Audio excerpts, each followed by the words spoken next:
இந்த ஊரில் இறந்தால் மட்டும் மறுபிறப்பே கிடையாது.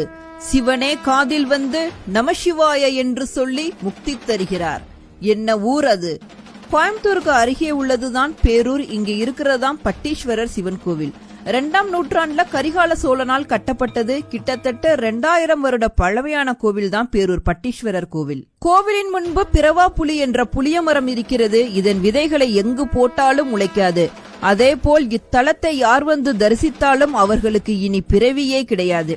இங்கே இறப்பவர்களின் காதில் சிவபெருமான் நமசிவாய என்ற 5 எழுத்து மந்திரத்தை உச்சரித்து தன்னடியில் சேர்த்துக் கொள்வதால் இங்குள்ள மக்கள் இறக்கும் தருவாயில் வலது காது மேலே இருக்கும்படியாக வைப்பர் என்பதும், இப்பகுதியில் உள்ள சாணத்தில் கூட புழுக்கள் உண்டாகாது என்பதும் சிறப்பம்சங்கள். கோவிலுக்கு அருகில் நொய்யல் நதி இருக்கின்றது. இறந்தவர்களின் எலும்புகளை இந்நதியில் போட்டால் சில நாட்களில் அவை வெண்கற்களாக மாறிவிடும் என்பதும் ஐதீகம்.